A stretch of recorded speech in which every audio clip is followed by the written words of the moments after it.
I was watching War Room earlier, and Marjorie Taylor Greene appeared on it, and so I'm like, I got to see this because look, I like Marjorie, and I want to hear what she has to say about Kevin McCarthy. Yeah. And the chat lit up with shill, sellout, you've turned, you've abandoned us, backstabber. They are not happy with Marjorie Taylor Greene on this one. It's worth hearing her out, of course, before you start judging the person. She's not wrong in the sense that she has a logic to her decision.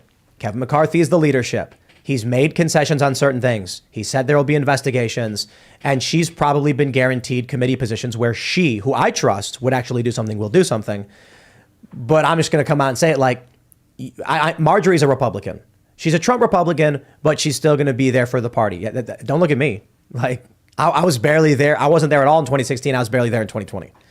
And I think that's the problem. Republicans barely squeaked by because they were able to convince a lot of post-liberals, moderates, and like more middle of the road people to support them. Now they're coming out and saying here's how I feel. I don't want to speak for anybody else. I feel like now that they've won, they're coming to people like me and being like, okay, now that you've helped us fall in line, here's our Republican establishment plan. I'm like, bro, don't look at me. Yeah. You're not going to convince me to do anything. You're lucky you got my vote in the first place. Yeah. So I don't see it, man. You should always be reticent about voting for, quote, the party. That's a big Hitler tag. Hitler wrote about the party in Mein Kampf. It's all about the party, putting the party first. Do not do that in America. I mean, geez.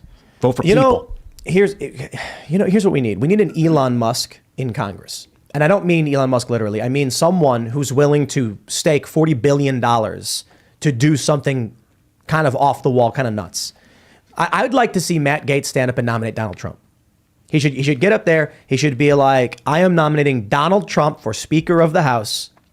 He is a great leader. He has massive support along the base. There you go. But could Donald Trump even get the votes at this point, right? Who cares? That's the thing. I'm just like, someone needs to throw a figurative pie. Yeah. Like, Jim Jordan is not a pie. Jim Jordan is a middle finger to McCarthy, so he can't win. But come on. Like, Biggs was not bad, Freedom Caucus guy. But they could have still done better, I mean, even Matt Gaetz nominating Lauren Boebert would have been better. Yeah. But okay, whatever. Who should it be, Luke? Ron Paul. Dr. No. They called him that in the Congress because he would vote no on everything. See, like, we need that kind of leadership. So here's a question. Like, why doesn't Thomas Massey do it? Maybe because he's more robotic and he's more like, it's not worth it. Because no one nominated him? Is that the only reason? Yeah, if I was in Congress, I'd be the craziest person in Congress. People would be like, this dude's out of his mind. I'd stand up and I'd say Ron Paul. You'd be the AOC of the right. No, I would. Yeah, you would. No, AOC fell in line behind Nancy Pelosi. Yep. She got whip crack and she was like, whatever you say, Pelosi. What do you think happens No. when they go in? I'd stand up there and be like, Ron Paul. And I'll be like, look, I don't agree with Ron Paul on a lot of things. He's a right libertarian kind of guy. But I agree with him on one thing. He promised to leave me alone.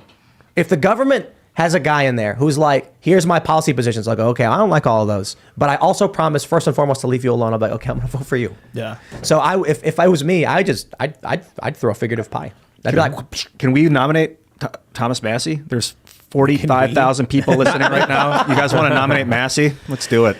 Thomas, you got my nomination. Yeah, but I think the thing that makes him not wanted is also a part of his virtue. Like, Thomas Massey just wants to go up there, fight for America, fight for limited government. He's not at all really concerned about the power. And that is just oftentimes the conflict of politics. Everyone that we want to run never runs because they're smart enough to know not to. And I think that why would you actually want to be Speaker of the House? Sure, you could do a lot of good work, but why would you put yourself in that position?